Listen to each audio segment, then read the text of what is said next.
नमस्कार शेतकरी मित्रांनो, मी आपला हवामान अभ्यासक अभिषेक खिरडे, मुक्काम पोस्ट धोतरखेडा, तालुका अचलपूर, जिल्हा अमरावती। तर शेतकरी मित्रांनो, आज आहे 27 मार्च 2026। तर शेतकरी मित्रांनो, जसे की आपण ऑक्टोबरमध्ये जो अंदाज दिलेला होता की राज्यामध्ये मार्चच्या शेवटच्या आठवड्यामध्ये आणि तसेच एप्रिलचा जो पूर्वार्ध आहे, या पूर्वार्धामध्ये राज्यामध्ये गारपिटीचं वातावरण जे आहे तयार होताना आपणास दिसणार आहे। आणि आपण हा लांब पल्ल्याच्या अंदाजानुसार आपण त्यावेळेस मॉडेलनुसार आपल्याला त्याची इमेजसुद्धा दाखवलेली होती। आणि शेतकरी मित्रांनो, ते दिवस जवळ आलेले आहे। ठीक आपल्या अंदाजानुसार पुन्हा एकदा आपला अंदाज हा खरा होताना दिसतो शेतकरी मित्रांनो।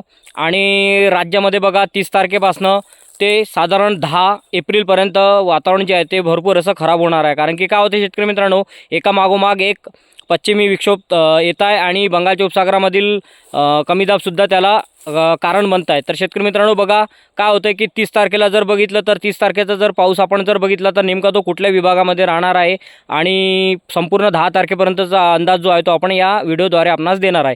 तर शेतकरी मित्रांनो, बघा काय होतं की 30 तारखेला राज्याच्या पश्चिमी भागाकडनं पावसाला सुरुवात होताना दिसतं आहे। यामध्ये बघा नाशिक, धुळे, नंदुरबार, जळगाव जिल्हा तसेच विदर्भातील जवळपास पश्चिम विदर्भातील संपूर्ण जिल्हे यामध्ये येत आहे 30 तारखेला।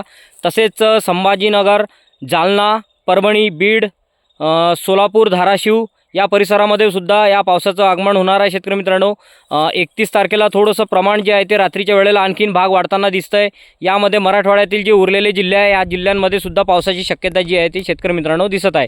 तर बघा साधारण 30 तारखेला जर बघितलं 30, 1, 30 आणि 1 आणि 2 या 4 दिवसामध्ये साधारण वातावरण जे आहे ते संपूर्ण राज्यात म्हटलं तरी चालेल, कोकण किनारपट्टी वगळता संपूर्ण राज्यामध्ये याचा जो आहे तो प्रभाव हा दिसणार आहे। आणि शेतकरी मित्रांनो, हा जो पाऊस आहे हा वादळ, वारा, गारपीट आणि पावसाचं जे प्रमाण आहे ते मध्यम स्वरूपाचं सुद्धा राहणार आहे।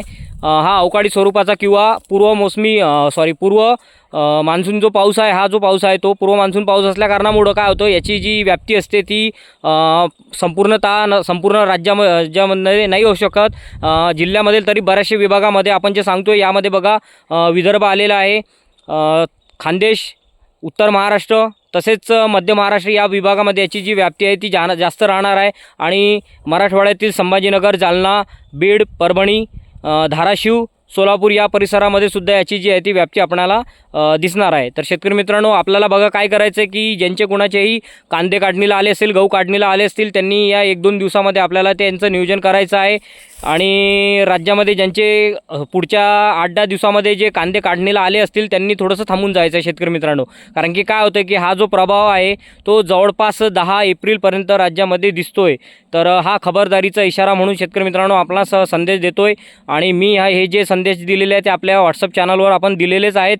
आणि जवळपास आपण ऑक्टोबर महिन्यापासून सांगतोय की राज्यामध्ये फेब्रुवारी महिन्यातसुद्धा आपण गारपीट सांगितलेली होती, ती 100% घडलेली आहे, मार्चमध्ये सुद्धा घडलेली आहे आणि शेतकरी मित्रांनो एप्रिलच्या पूर्वार्धामध्ये सुद्धा घडणार आहे। तर शेतकरी मित्रांनो, हा अंदाज लक्षात घेऊन आपल्याला आपले शेतीचे जे आहे ते कामे करायची आहे। धन्यवाद। व्हिडिओ जर आवडला शेतकरी मित्रांनो तो लाईक करा आणि चॅनलला सबस्क्राईब जरूर करा आणि मित्रांना शेअर जरूर करा।